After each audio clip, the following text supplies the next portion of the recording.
Assalamualaikum warahmatullahi wabarakatuh. Saya Yulianti Hidayat, saya mengajar di SMK Negeri 1 Padaherang, mengajar mata pelajaran IPAS. Kali ini saya akan melaksanakan PPL yang pertama dengan model pembelajaran Problem Based Learning. Saya adalah peserta PPG kategori 1 gelombang 2 di Universitas Negeri Yogyakarta.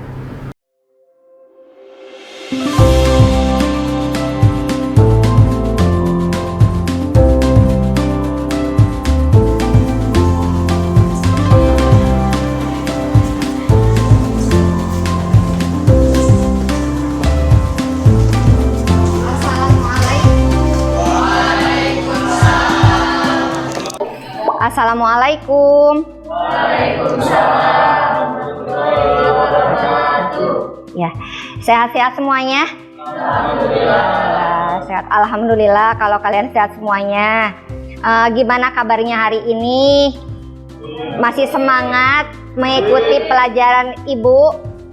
Pelajaran IPAS ya, kita ketemu lagi sekarang di pelajaran IPAS ya, atau project IPAS. Nah, walaupun suasananya sekarang cerah, maksudnya itu agak panas lah ya, tapi mudah-mudahan tidak menyurutkan semangat kalian untuk tetap mengikuti pembelajaran Ibu. Nah, untuk memulai pelajaran ini, alangkah lebih baiknya sebelum kita belajar, kita berdoa terlebih dahulu. Silakan KM untuk memimpin doanya.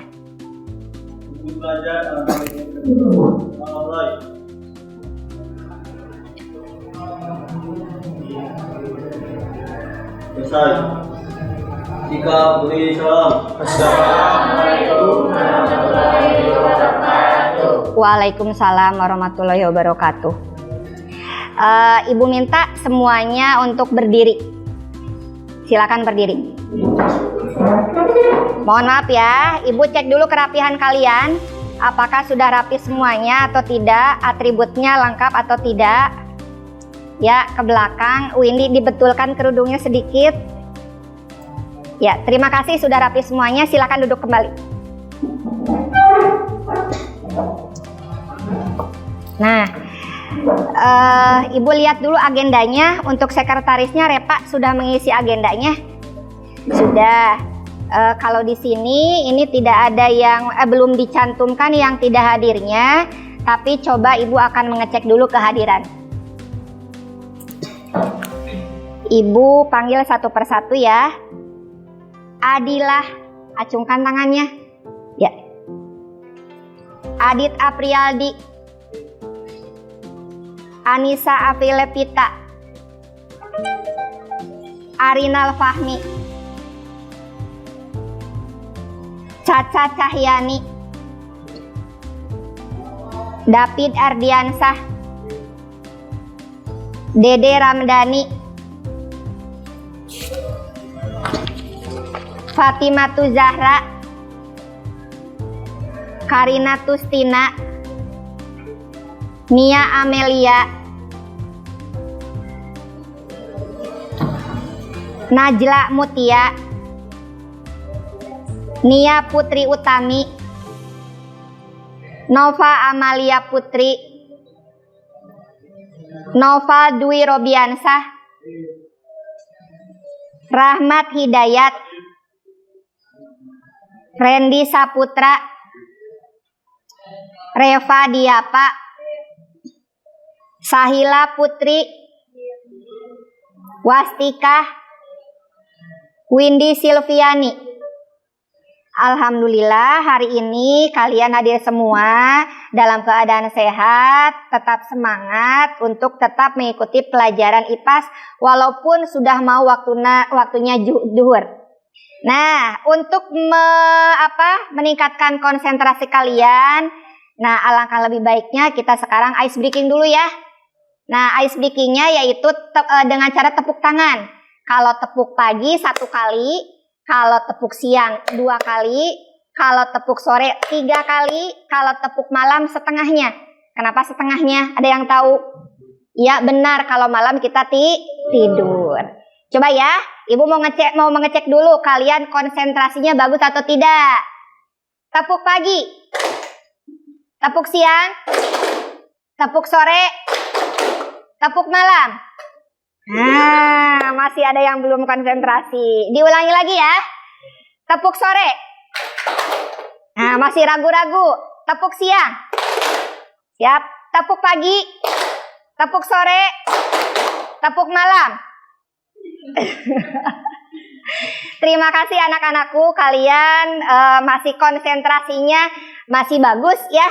Walaupun cuacanya ini agak-agak gerah, agak-agak panas. Nah, kita di pertemuan kali ini akan melanjutkan materi yang sudah dibahas sebelumnya. Masih tentang aspeknya yaitu zat dan perubahannya. Proyek IPAS itu kalau di satu aspek itu zat dan perubahannya itu ini masuknya ke dalam elemen sifat-sifat dari materi, kemudian ada larutan, kemudian ada unsur senyawa campuran ya. Minggu yang lalu Ibu sudah menjelaskan tentang apa itu artinya senyawa, kemudian juga sudah menjelaskan tentang unsur, sudah menjelaskan juga tentang larutan dan campuran. Nah, kemudian di sini siapa yang masih ingat apa pengertian senyawa? Ya, Adit. Senyawa adalah gabungan beberapa unsur. Gabungan beberapa unsur. Benar, tapi ada yang masih belum lengkap. Siapa yang melengkapi? Ya, Randy. Senyawa adalah zat tunggal yang terdiri dari beberapa unsur yang dapat diuraikan menjadi senyawa lain yang lebih sederhana secara reaksi kimia. Ya, betul sekali. Ya, berarti masih ingat ya. Terima kasih. Berarti anak-anak Ibu bisa menyimak atau menerima materi dari Ibu yang Ibu sampaikan. Nah, dari senyawa tersebut, jika suatu senyawa dilarutkan dalam air, maka akan menjadi suatu larutan. Siapa yang masih ingat pengertian larutan itu apa? Cung. Ya, Repa? Larutan adalah campuran yang terdiri dari terlarut dan zat terlarut. Ya, betul. Pelarut dan zat terlarut. Ya, berarti kalau misalkan garam dilarutkan dalam air jadi larutan garam. Berarti pelarutnya apa? Air. Kalau zat terlarutnya berarti garam. Sip, bagus. Ya. Nah, sekarang kita akan lanjut ke materi berikutnya. Di sini kalian sudah diperlihatkan tentang materi. Nah, materi yang akan kita bahas kali ini yaitu tentang sifat dan kegunaan asam basa. Ini submaterinya. Kalau materi utamanya adalah tentang asam basa dan pH larutan. Ini masih menginduk ke yang tadi, yaitu senyawa dan larutan. Nah, kemudian di sini ada gambar berbagai macam larutan warna-warni. Nah, ini guru mata pelajarannya dan ini pertemuan yang pertama. Nah, materi yang ini ada dua pertemuan. Yang pertama ini akan ada pertemuan tentang sifat kegunaan asam basa dan pertemuan berikutnya nanti itu di minggu depan. Kompetensi dasarnya adalah mengevaluasi sifat larutan berdasarkan konsep asam dan basa, juga pH larutan. Kemudian juga kalian harus bisa menyajikan tabel hasil percobaan asam basa dengan menggunakan indikator universal, kertas lakmus, dan indikator alam. Nah, dari sini kalian harus tahu tujuan pembelajarannya. Nah, tujuan pembelajarannya itu ada beberapa poin. Yang pertama, melalui media visual, yaitu ini PowerPoint. Nah, peserta didik ini ya mampu menyimpulkan pengertian asam dan basa menurut Arrhenius dengan benar. Kemudian yang keduanya yaitu melalui tayangan gambar peserta didik mampu mengelompokkan asam dan basa berdasarkan sifatnya dengan benar.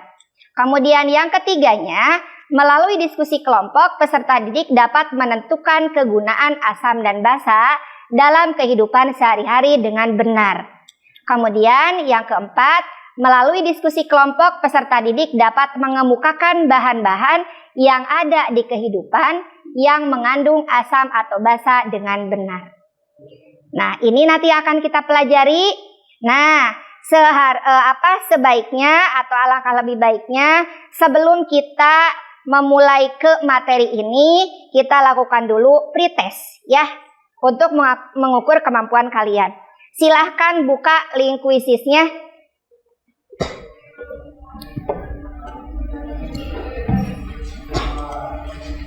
Nah, nanti kalian join pakai kode ini.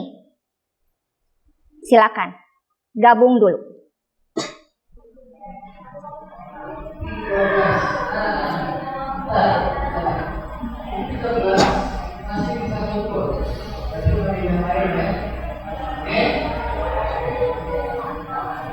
Ada yang bermasalah dengan jaringannya?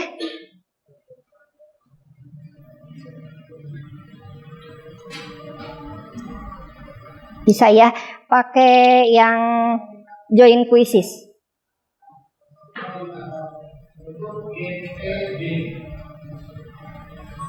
Mulai. Adit udah? Ya.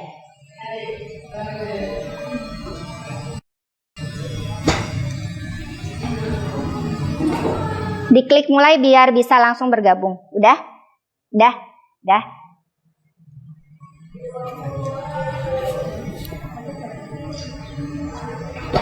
Ayo yang lainnya. Udah bergabung? Cung yang belum bisa gabung? Belum? Di ini aja ke paket datanya diiniin. Udah? Nggak pakai data. Ini udah ada masuk, di ibunya nggak ada. Tuh. Di ibunya Cuma nggak ada. 2 orang. Tuh. Udah ya?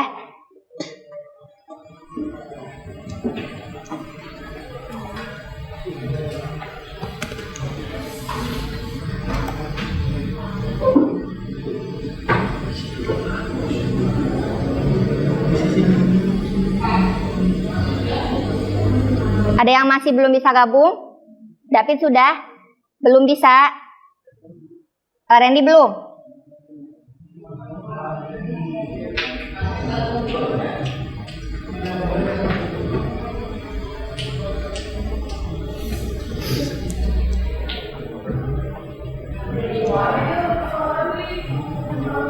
Jaringannya yang kurang bagus atau gimana? Belum ya? Udah lanjutkan game. Iya. Terus klik mulai. Ini belum. Pakai paket data aja juga nggak apa-apa.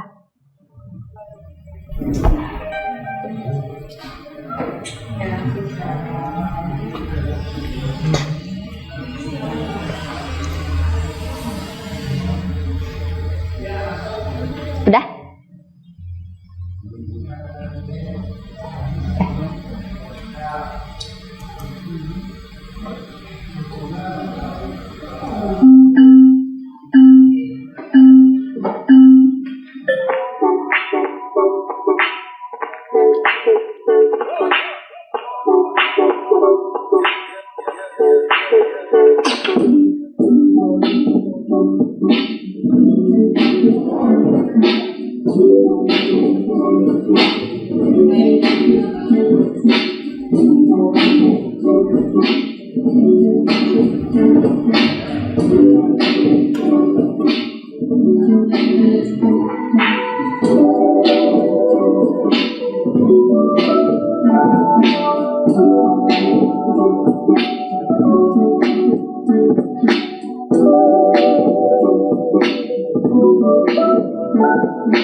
Jawab aja, dijawab.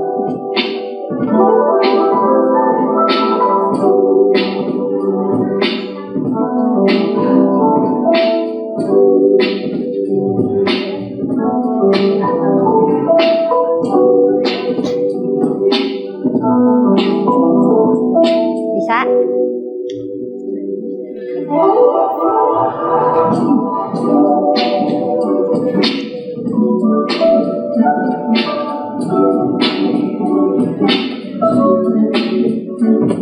Sok dijawab aja.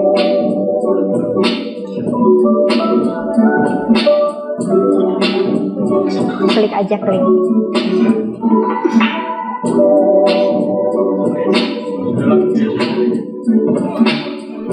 Ya, langsung isi aja.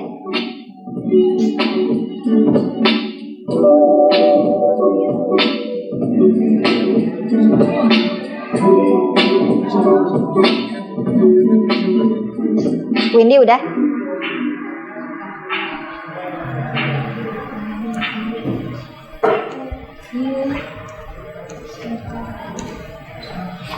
Ya, ini kalian sudah mengisi ya di sininya, tapi ada masalah sedikit.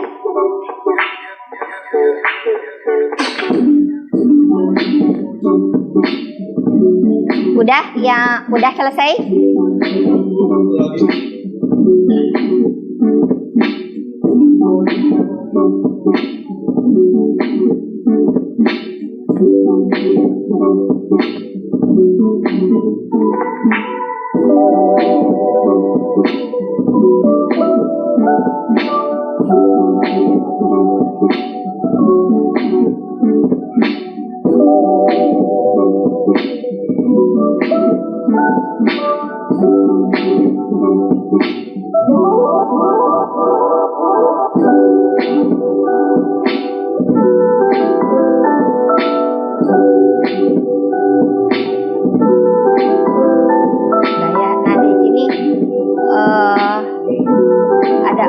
Sedikit, nanti kita coba lagi ya. Nah,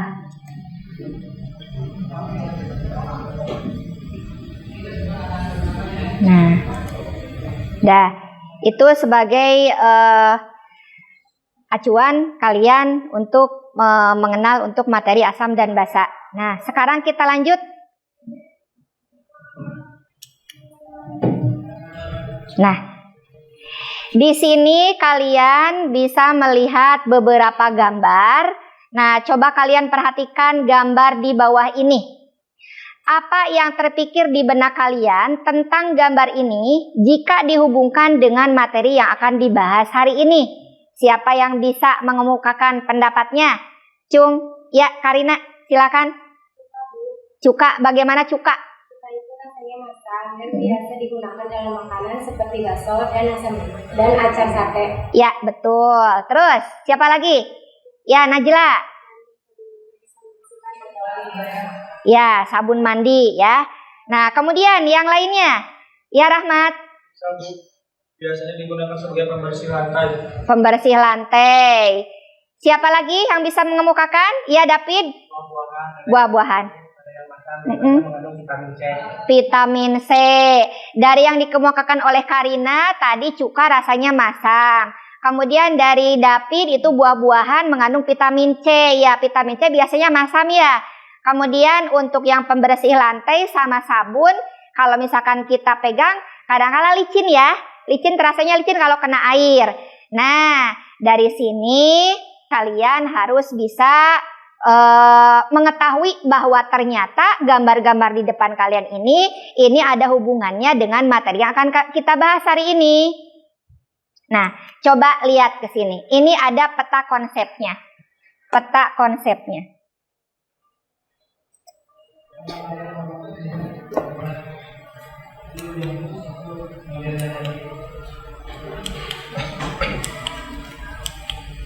Ya, peta konsepnya yaitu, nah di sini larutan asam basa meliputi ada teori asam dan basa, kemudian ciri asam dan basa, kemudian juga indikator asam dan basa, kemudian senyawa asam dan basa, perhitungan pH asam dan basa. Teori asam basa ini ada 3 konsep teori, yaitu nanti akan dipelajari tentang teori asam basa Arrhenius, kemudian teori asam basa Bronsted-Lowry, kemudian teori asam basa Lewis. Nah, ciri asam, ciri basa nanti harus kalian ketahui. Kemudian indikator asam dan basa. Nah, bagaimana cara mengidentifikasi itu ternyata meliputi ada kertas lakmus, indikator universal, larutan indikator, kemudian indikator alam, kemudian ada juga pH meter. Nah, untuk menentukan pH, perhitungannya itu yaitu untuk perhitungan pH asam lemah, asam kuat, basa lemah, dan basa kuat. Nah, konsep ini nanti akan kita pelajari, tapi tidak di satu pertemuan, ya. Nah, selanjutnya. Yang pertama, ini ada konsep asam basa Arrhenius. Kita perhatikan di sini, Arrhenius berpendapat bahwa asam adalah senyawa yang dalam air melepaskan ion H+ atau ion hidrogen. Jadi, pembawaan sifat asam adalah ion H+-nya menurut Arrhenius. Nah, kita lihat di sini ada contoh reaksinya. Supaya kalian paham, Ibu akan menuliskan reaksinya di papan tulis.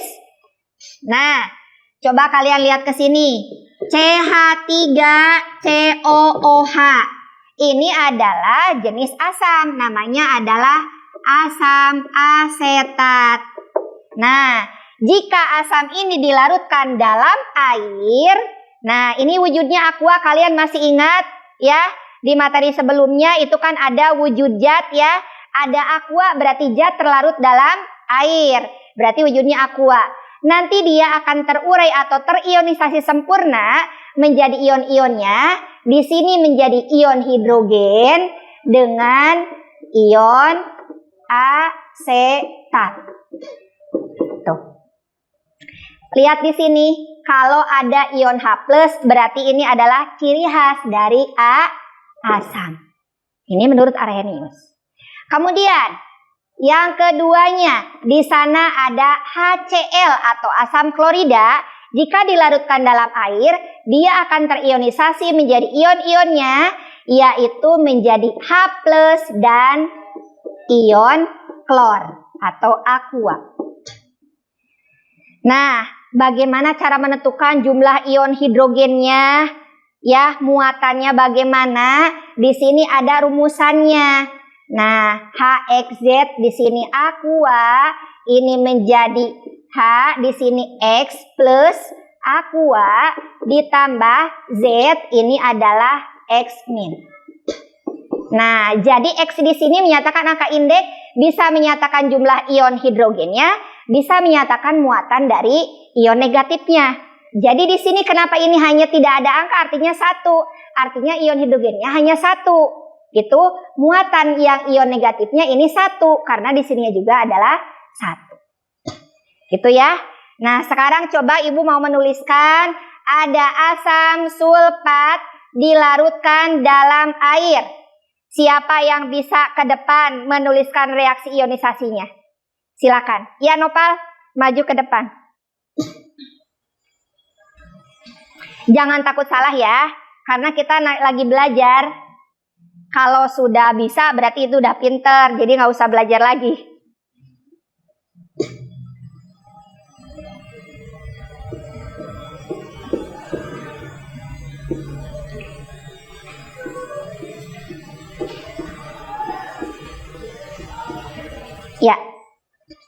Ya, terima kasih. Coba kita lihat sama-sama.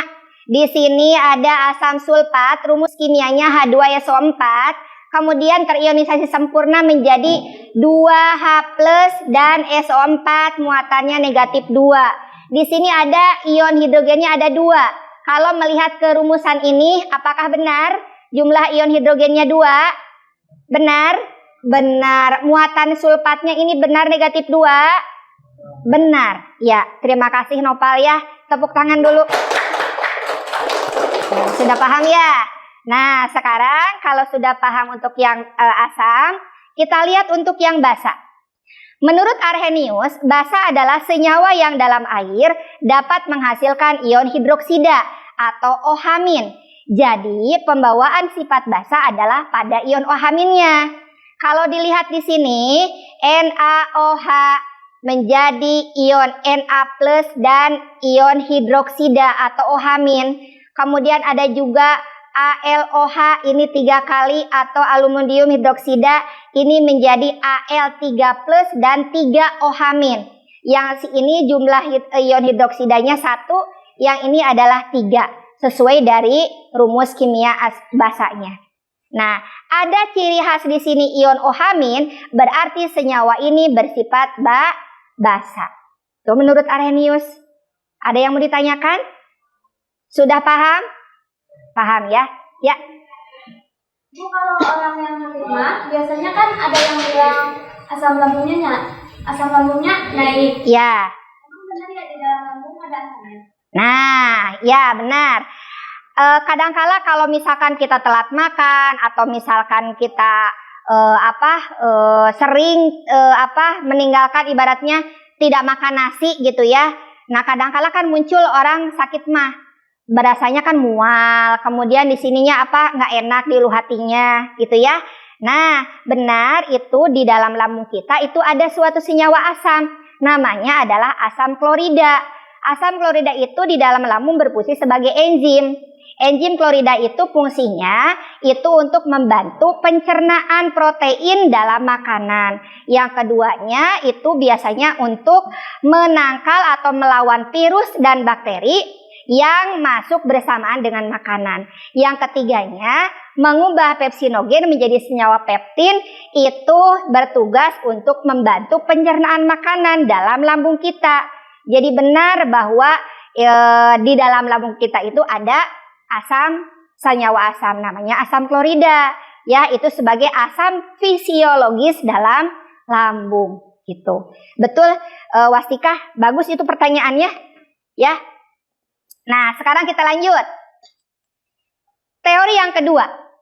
Teori asam basa menurut Bronsted-Lowry. Nah, menurut Bronsted-Lowry, di sini pengertian asam dan basanya sedikit berbeda. Asam adalah spesies yang memberi proton atau disebut sebagai donor proton. Sedangkan basa adalah spesies yang menerima proton atau akseptor proton.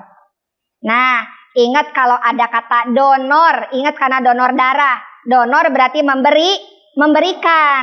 Di sini proton. Apa protonnya? Protonnya itu adalah ion hidrogen H+. Berarti kalau yang asam dia melepaskan ion hidrogen, kalau yang basanya dia menerima ion hidrogen. Jadi istilahnya donor proton dan akseptor proton. Kita lihat di sini ada reaksinya, ya. Nah, reaksinya kita tuliskan lagi H2O. Di sini wujudnya liquid bereaksi dengan amonia. Ini kemudian terurai menjadi amonium dan OH-. Nah, coba kita lihat ke sini. Ya.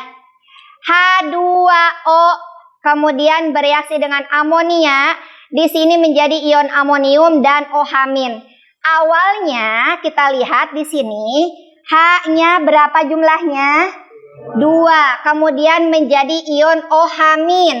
H-nya tinggal 1. Nah, kalau kita lihat dengan bahasa yang lebih mudah dipahami oleh kalian, berarti 1 ion hidrogennya didonorkan ke amonia, ya. Makanya di sini jadi ion amonium. Hidrogen yang tadinya 3 menjadi karena ini bertindak sebagai pemberi hidrogen, ion hidrogen, berarti ini disebut sebagai asam. Ini sebagai penerima atau akseptor proton, berarti ini sebagai basa. Paham? Jadi apa kalau misalkan yang mendonorkan proton disebut asam. Kalau akseptor proton disebut basa, betul. Nah, sekarang coba kalau misalkan Ibu tuliskan reaksinya.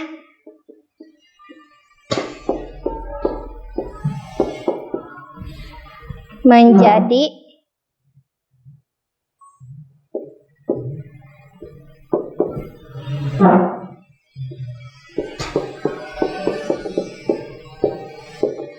Nah, di sini ada reaksi. Kalian coba tentukan mana yang bertindak sebagai asam dan mana yang bertindak sebagai basa. Siapa yang bisa maju ke depan? Jangan takut salah. Silakan Anissa. Ayo. Tentukan mana donornya, mana akseptornya.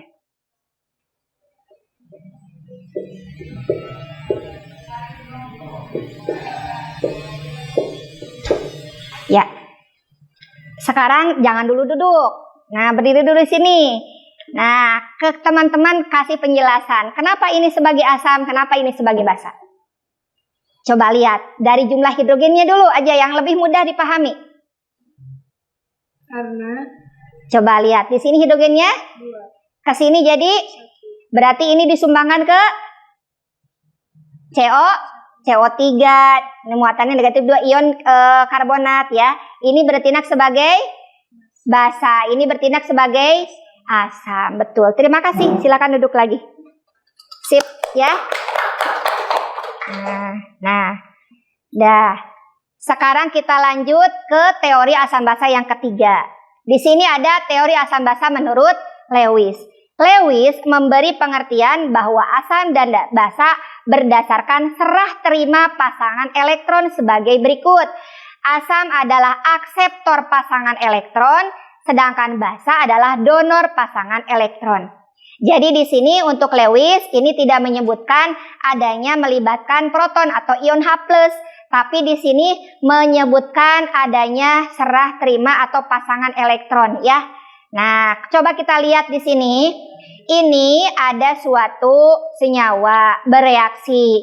Kita lihat di sini ada ion kalsium ya, ion kalsium ini bereaksi dengan oksigen dari senyawa yang ini. Kemudian oksigen di sini bertindak sebagai basa. Apakah benar? Kita lihat. Basa adalah donor pasangan elektron. Ini kebalikan. Jadi di sini kalau menurut Lewis, basa itu adalah sebagai donornya. Kalau asam sebagai akseptornya. Nah, basa di sini didonorkan elektronnya ke CO2 sehingga nanti akan menjadi CO3. Kalau dibentuk senyawanya adalah jadi kalsium karbonat gitu ya. Jadi di sini tidak melibatkan donor proton atau proton tapi adanya pasangan elektron. Tuh, ya. Nah, tadi yang dikatakan oleh Wastika, di sini ada orang lagi apa? Sakit mah. Nah, sekarang kita akan membahas kegunaan asam dan basanya. Oh, orang lagi sakit perut ini ya. Biasanya kalau megangin ulu hati kenapa? Sakit mah. Nah, kita lihat penjelasan di bawahnya. Pada orang yang sakit mah, keadaan asam lambungnya tinggi. Asam lambung merupakan senyawa asam yang disebut sebagai asam klorida. Rumus kimianya HCl. Nah, satu lagi gambarnya. Ini pada sabun mandi. Ya, pada sabun terkadang terkandung senyawa basa. Yaitu namanya adalah natrium hidroksida. Dari kedua gambar ini, kemudian gambar yang tadi sudah Ibu tampilkan, kalian sudah paham ternyata senyawa asam dan basa itu sangat berguna dalam kehidupan. Mungkin kalian tidak merasakan langsung atau karena kalian belum mempelajarinya, kalian tidak tahu oh ini teh asam, ini basa. Yang padahal ini yang setiap kali kalian gunakan. Mungkin ada yang mandinya 1 hari 3 kali atau 1 hari cuma 2 kali, bahkan mungkin ada yang 1 hari sekali, tapi tetap melibatkan sabun, senyawa basa, gitu ya. Nah, tuh, ini ada sifatnya. Nah, sifat asam dan basa ini dikelompokkan menjadi 3 kelompok larutan itu, yaitu ada yang bersifat asam, bersifat basa, dan bersifat netral. Nah, tahukah kalian bagaimana cara membedakannya? Sebelum kita tahu membedakannya, kita harus tahu dulu cirinya atau sifatnya. Asam, rasanya masam pada asam organik. Gitu ya. Kemudian kalau basa, rasanya pahit. Beda, ada masam, ada pahit. Dalam air terionisasi menghasilkan ion H+. Sedangkan basa dalam air terionisasi menghasilkan ion OH-. Kemudian kalau asam dapat mengubah kertas lakmus biru menjadi merah. Sedangkan basa dapat merubah kertas lakmus merah menjadi biru. Kebalikannya, nanti ini ada diidentifikasi ya. Kemudian, jika ditepesi larutan fenolftalin, ini asam tidak berwarna, tapi kalau basa itu berwarna menjadi merah. Kalau asam bersifat korosif, ini menyebabkan korosi pada logam. Misalkan kalian teteskan cuka ke logam besi, itu nanti lama-kelamaan akan berkarat, gitu ya. Nah, kemudian bersifat, kalau basa bersifat kaustik atau licin. Tadi disebutkan sabun jika kena air maka akan terasa licin. Nah, kemudian yang ini pH-nya ini kurang dari 7. Kalau basa itu lebih dari 7. Nah, Ibu kasih tahu sekarang karena kalian harus tahu rentang pH itu dari mulai 0 sampai dengan 14. Nih 7. Dari sini ini adalah untuk asam. Ini adalah netral dan ini adalah basa. Jadi asam itu pH-nya kurang dari 7. Kalau netral sama dengan 7. Kalau basa lebih dari 7. Dari sini ketentuannya. Gitu ya, dari 0 sampai 14. Nah, sekarang kita lihat kegunaan asam dan basa. Masih banyak yang lain yang berguna, itu satu asam, contohnya adalah sitrun. Di rumah kalian ada sitrun nggak? Sitrun kayak gula pasir yang putih. Biasanya kalau mama-mama kalian menggunakannya untuk apa? Cuci baju. Cuci bajunya yang bagaimana? Yang nodanya membandel? Direndam pakai sitrun? Betul, kadangkala jadi hilang ya nodanya. Tuh, ternyata sitrun bisa buat cuci baju kalau buat ibu-ibu. Padahal kadangkala juga sitrun itu buat minuman ya, sebagai perasa masam. Tuh, rasanya masam pada makanan. Manis saja ya, Rahmat manis saja. Nah, kita lihat lagi. Asam sitrat ini sebagai pengawet makanan. Ini biasanya terdapat dalam jeruk. Asam oleat ini sebagai stimulus otak. Biasanya ada dalam komposisi susu bayi. Kemudian asam propionat sebagai pengawet roti. Yang suka makan roti berarti ada pengawetnya ini. Asam sulfat ada dalam air aki. Gitu. Nah, itu kegunaannya. Lanjut, kegunaan basa dalam kehidupan sehari-hari. Ada kalsium hidroksida, kemudian ini adalah kegunaannya, ini untuk mengeraskan tekstur buah. Natrium hidroksida ini sebagai bahan dasar sabun cuci. Amonia ini sebagai pelarut desinfektan berbau khas menyengat. Berarti ini ada dalam tadi apa piksal, pembersih lantai. Aluminium hidroksida sebagai obat sakit mah. Sok aya merekna naon? Promah. Tah, baca komposisinya di belakangnya ada aluminium hidroksida. Tuh, itu obat sakit mah. Ternyata basa juga kan bisa menjadi obat sakit mah, bisa dikonsumsi. Nah, sedangkan dalam lambung kita kan asam ya. Artinya berarti basa bisa menetralkan asam gitu. Nah, kita lihat tadi disebutkan di kegunaan ada asam yang rasanya masam, basa rasanya pahit. Tapi tidak semua asam basa itu bisa dicicipi. Karena ada asam dan basa yang berbahaya. Nah, coba lihat di sini. Identifikasinya itu menggunakan indikator. Indikator itu adalah yaitu suatu senyawa organik yang dapat digunakan untuk menentukan sifat larutan.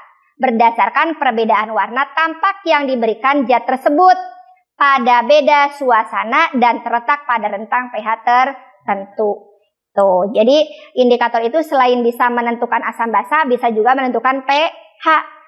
Contohnya ini ada 4 indikator kertas lakmus, indikator universal, indikator alami, dan pH meter. Tuh ya. Nah, kalau dengan kertas lakmus kita lihat sekarang. Nah, tadi di sifat sudah disebutkan, kertas lakmus merah ini larutan ujinya ABC, kemudian lakmus merah kalau diuji yang A ini merah, kalau yang birunya tetap merah berarti sifat larutannya adalah asam. Kalau yang B itu dengan lakmus merah warna merah, dengan lakmus biru warna biru, maka dia netral. Artinya tidak berubah warna lakmusnya, jadi netral. Kalau yang C ini berarti lakmus merah jadi biru, lakmus biru jadi biru, berarti nanti senyawanya adalah basa. Indikator universal bisa menentukan pH-nya selain merubah warnanya juga. Ada indikator universal yang berupa kertas, ada yang berupa larutan. Ya, dua-duanya bisa menentukan rentang pH.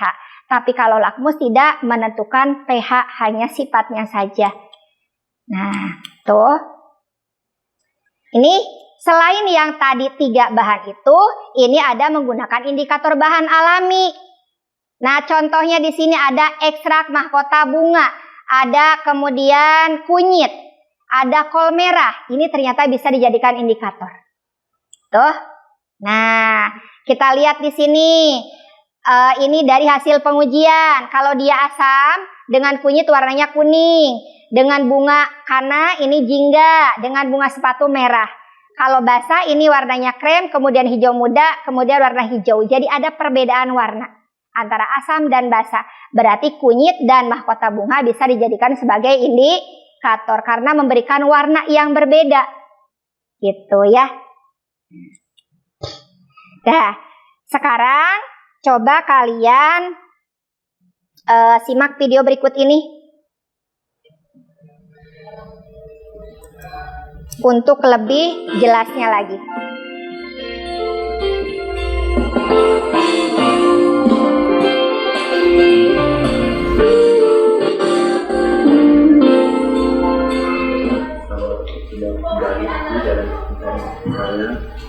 Masri Pipet.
Coba disimak, ini nanti sebagai bahan kalian untuk mengisi LKPD ya.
Untuk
Selesai.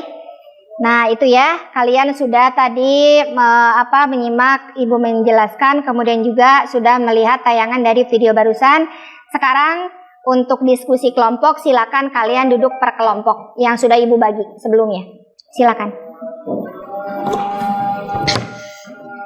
Ini LKPD-nya Ibu bagikan satu per satu, duduk per kelompok di belakang. Bahan ajarnya sudah Ibu share di grup kelas ya.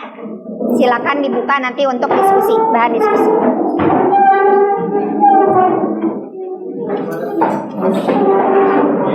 Ya. Maju ke sini aja. Yang itu maju ke sini.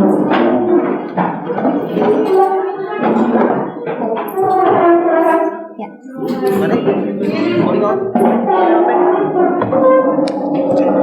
Langsung ditulis di LKPD.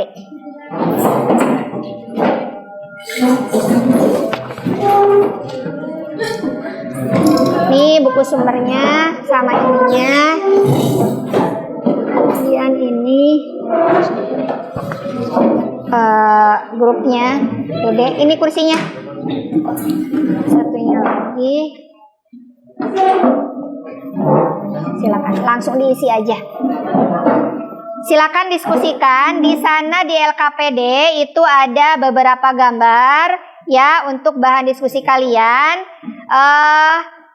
Untuk menjawab beberapa masalah yang ada di LKPD, silakan kalian bisa melihat sumbernya, bisa dari buku sumber, bisa dari bahan ajar, atau misalkan dari media internet. Silakan kerjakan. Ya, diskusikan.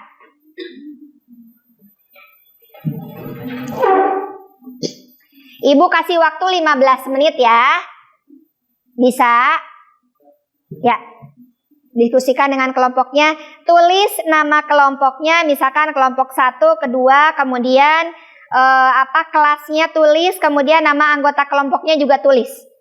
Nama lengkap. Iya, ditulis nama lengkapnya semuanya.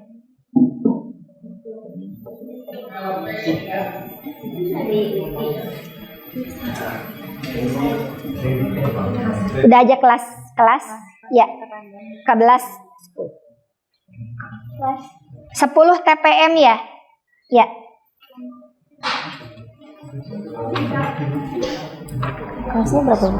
TPM kan, kalian lupa lagi kelasnya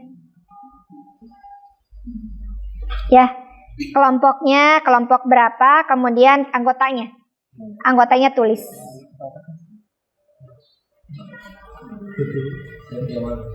Nah, silakan buka halaman yang berikutnya.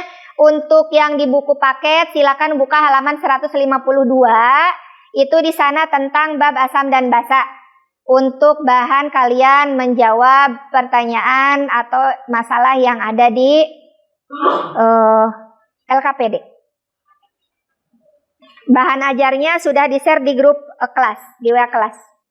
Silakan dibuka lagi.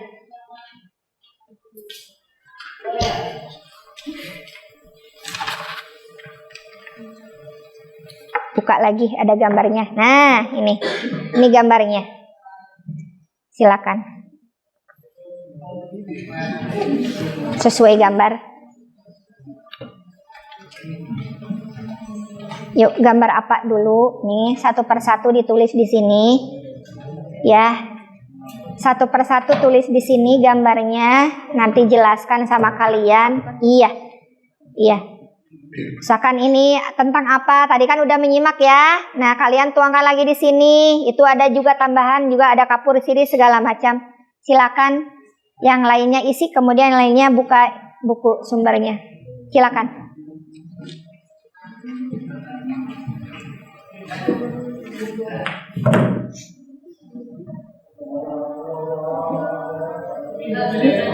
Iya.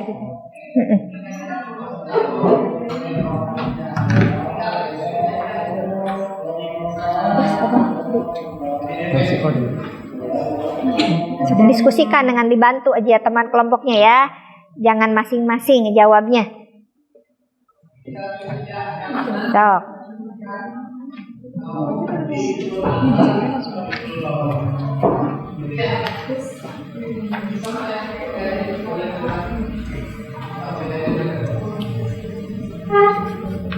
Ya, sok silakan ditulis sama Caca. Yang lainnya bantu dibuka bahan ajarnya, ya. Kalau masih menurut kalian belum lengkap, boleh buka dari media internet yang lainnya agar lebih lengkap lagi jawabannya. Yang menempel pada tubuh.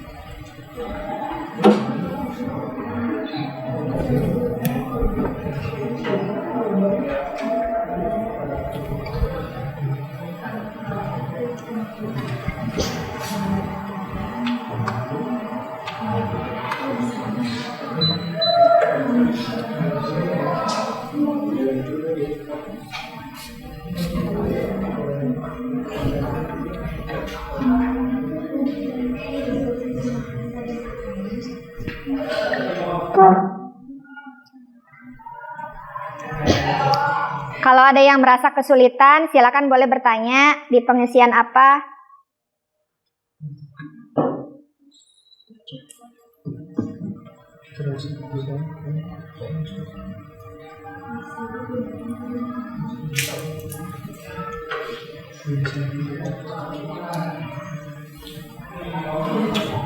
Dengan konsentrasi rendah.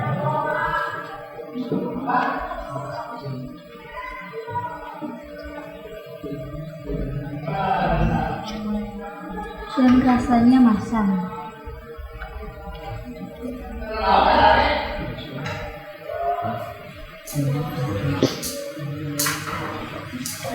Ini bisa buat dilihat. Nah, ya, sama yang lain jadi nanti dibantu gitu.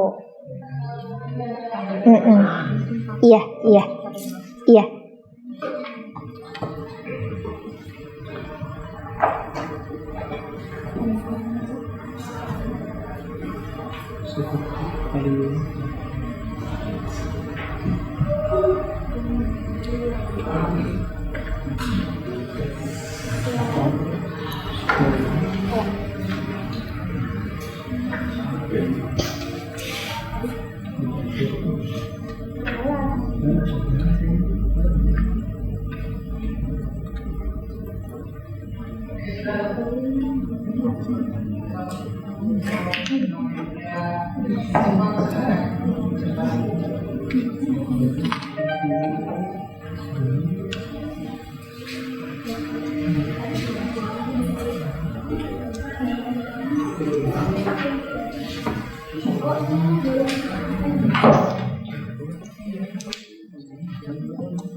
Ya, sok isian. Ya, lanjut.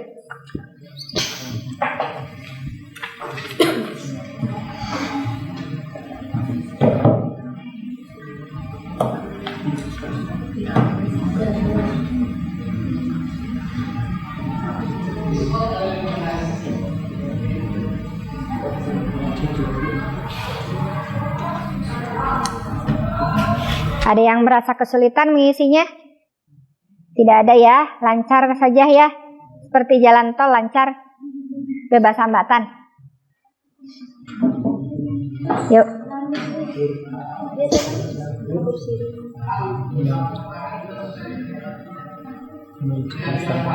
Ini berdasarkan gambar yang tadi kan?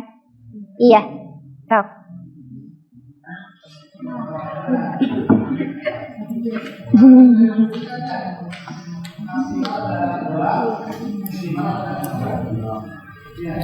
Nah, coba lihat ke sini ini ya. Nah, ini juga nanti bisa digunakan.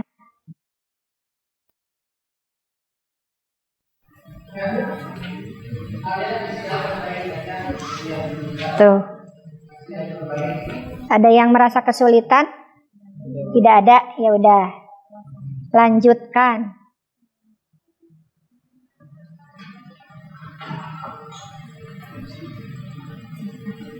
Kelompok ini adem ayem aja? Lancar? Lancar. Kayak jalan tol ya, lancar. Cuaca panas tidak menyurutkan semangat ya. Tetap semangat.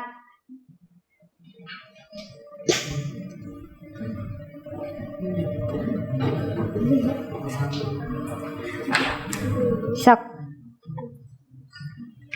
Sesuai gambar yang ini kan. Tadi kan ada gambarnya. Di sini kan ada gambarnya. Nah, ini itu iya.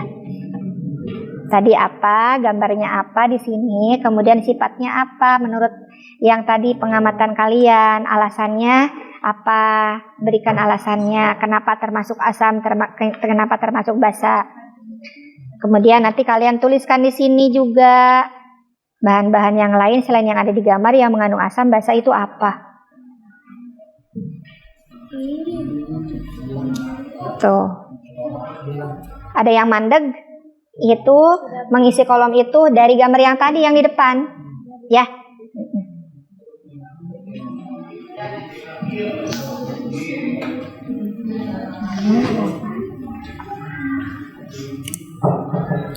Nah, terus ini ke sini ya. Nah, di sini.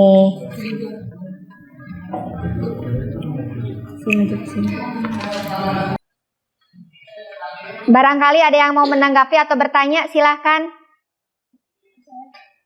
Ya, Anissa mau bertanya. Cuka dan buah-buahan kan termasuk asam dan bisa dikonsumsi. Nah, apakah setiap senyawa asam bisa dikonsumsi? Baik, saya akan menjawab pertanyaan tersebut. Tentu saja tidak. Tidak semua asam bisa dikonsumsi karena ada juga asam yang bahaya seperti air acu atau api. Iya. Sudah puas jawabannya? Dah. Terima kasih. Ada lagi yang mau disampaikan? Ada lagi yang mau bertanya atau menanggapi? Tidak ada? Ya, dari kami, wassalamualaikum warahmatullahi wabarakatuh. Waalaikumsalam warahmatullahi wabarakatuh. Ya, silakan tepuk tangan. Terima kasih kelompoknya Karina sudah bisa tampil ke depan. Berikutnya kelompok yang tadi kedua sudah selesai adalah kelompoknya Najla. Silakan maju ke depan.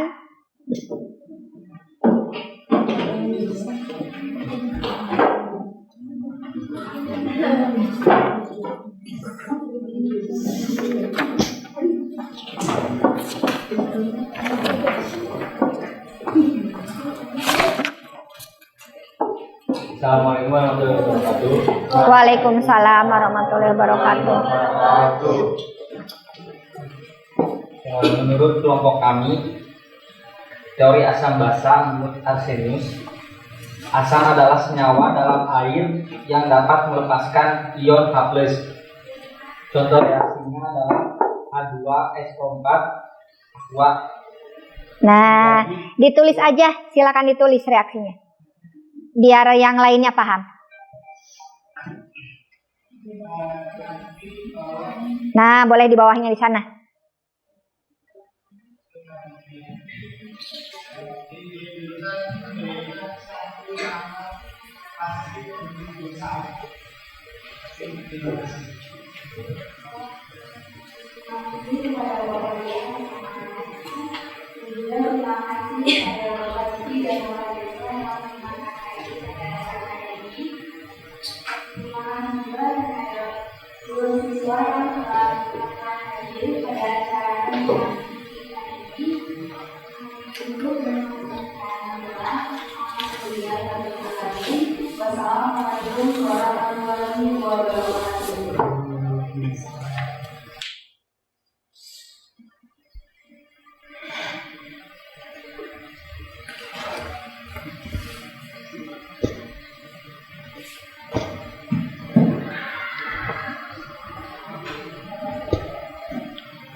Sudah? Nah, coba dilihatkan ke teman-teman. Nah, ini contoh reaksinya katanya. Reaksi asam contohnya. Untuk basa adalah senyawa yang dalam air yang dapat melepaskan ion OH-. Contoh reaksinya adalah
Ya, coba perlihatkan.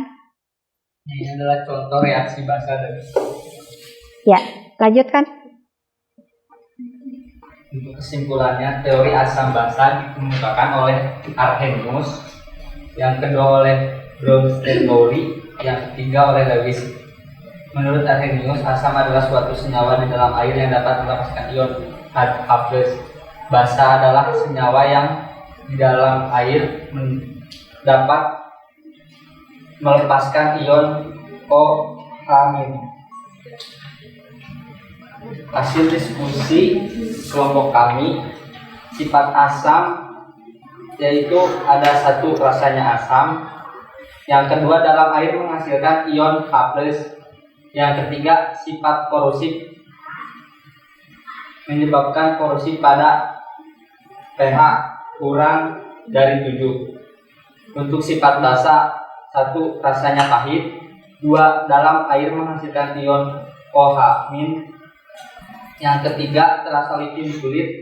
Yang keempat pH-nya lebih dari 7. Ya. Asam dan basa banyak penggunaannya dalam kehidupan sehari-hari dan terdapat di berbagai benda. Contohnya asam terdapat di dalam jeruk, cuka, pengawet makanan. Untuk basa, contohnya terdapat dalam sabun mandi, deterjen, dan pembersih lantai. Ya. Sekian dari kelompok kami. Ada yang bertanya? Silakan kalau ada yang mau ditanyakan atau menanggapi. Kalau tidak ada, Tidak ada. Perhatiannya. Wassalamualaikum warahmatullahi wabarakatuh. Waalaikumsalam warahmatullahi wabarakatuh. Terima kasih kelompoknya Najla. Nah ya, yang lainnya nanti tolong LKPD-nya dikumpulkan kembali ya. Dikumpulkan kembali ke ibu untuk diberi penilaian. Kemudian buku paketnya nanti dikumpulkan lagi di depan ya. Nah, alhamdulillah kalian sudah bisa mendiskusikan apa yang ada di LKPD. Kemudian kita bisa menarik kesimpulan dari keseluruhan materi yang disampaikan hari ini. Ternyata untuk asam dan basa itu didasarkan pada 3 teori ya. Itu teori Arrhenius, teori Bronsted-Lowry, kemudian teorinya Lewis. Nah, ternyata setelah kalian menggali lagi informasi yang lebih jauh atau lebih dalam, kegunaan asam dan basa itu banyak sekali dalam kehidupan sehari-hari ya. Ada dalam makanan, kemudian juga ada ya dalam benda-benda yang digunakan di kehidupan sehari-hari. Nah, kemudian juga ada yang bisa dikonsumsi, ada yang tidak bisa karena tadi sifatnya ada yang berbahaya dan tidak berbahaya gitu. Nah, setelah selesai kalian mempelajari materi hari ini, berarti kalian harus dilakukan lagi evaluasi, yaitu kalian harus post test. Silakan lagi gabung ke kuisis lagi ya. Nah,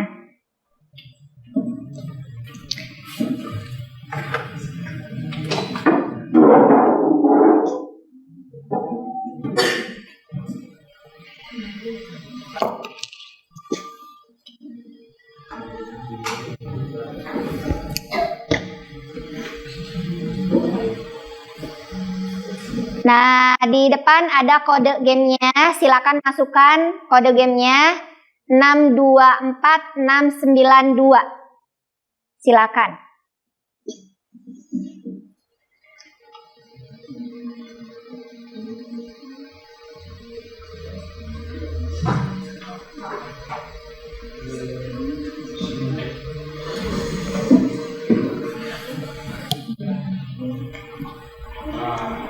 Ada yang kesulitan sinyalnya?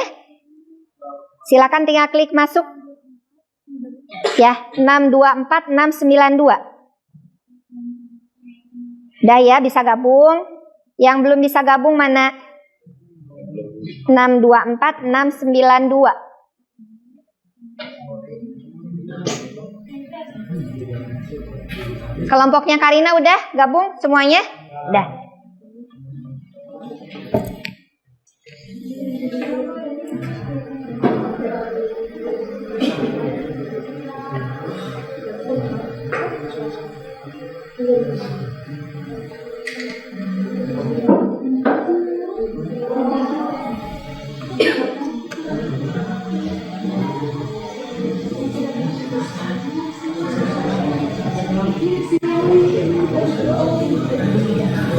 Udah gabung? Sudah? Oh, Randy belum.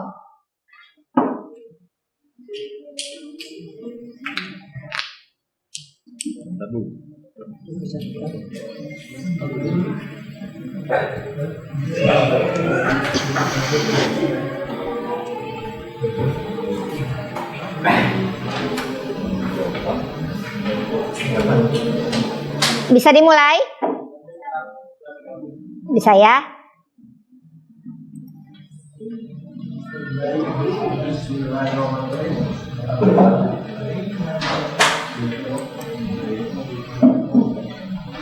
Kok nggak ada yang bisa? Belum ada yang masuk ke ibunya?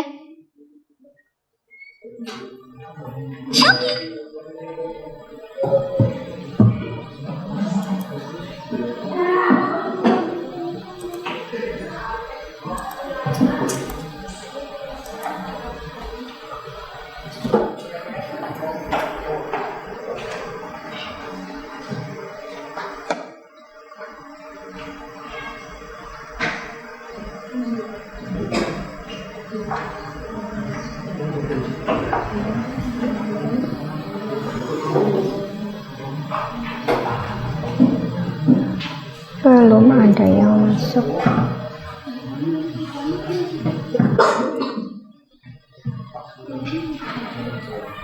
Windy sama Rahmat udah gabung.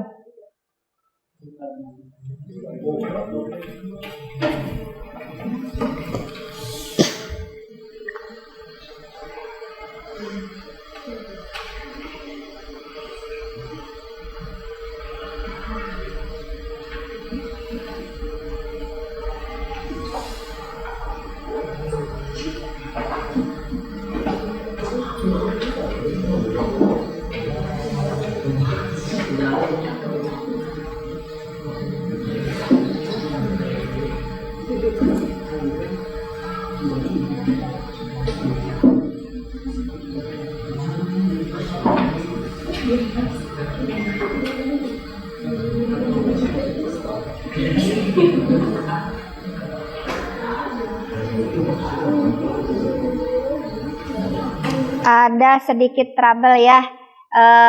Ya sudah, di sini ibunya tidak bisa mulai karena ke sini tidak masuk gitu. Jadi yang di kalian udah masuk ya. Nah, nanti kita lakukan lagi kalau ini ininya sudah bagus ininya internetnya gitu. Nah, sebagai nanti untuk post testnya nanti kita diulang lagi ya gabungnya. Boleh kalian ditutup dulu aplikasinya. Nah, jadi permasalahannya ada di laptop ibu mungkin. Nah, sekarang ibu akan menyampaikan pertemuan berikutnya masih lanjut dari asam basa. Itu kalian akan melaksanakan praktikum tentang bagaimana cara mengidentifikasi asam dan basa. Gitu ya. Jadi nanti silakan kalian masih tetap kelompoknya seperti ini, cari informasi tentang bagaimana langkah kerja untuk mengidentifikasi asam basa menggunakan indikator. Misalkan menggunakan lakmus bagaimana langkah kerjanya, kemudian indikator alami bagaimana cara membuatnya dan langkah kerjanya bagaimana. Kemudian juga menggunakan indikator universal bagaimana. Ya, nah itu untuk materi di pertemuan berikutnya. Nah, sekarang berarti sudah selesai pertemuan kita kali ini. Alhamdulillah berjalan lancar. Terima kasih anak-anakku sudah mau tetap di sini ya. Nah, sekarang kita akan melakukan doa setelah selesai akhir pembelajaran kali ini. Silakan KM untuk memimpin doanya. Sebelum pulang, alangkah baiknya kita berdoa. Baik.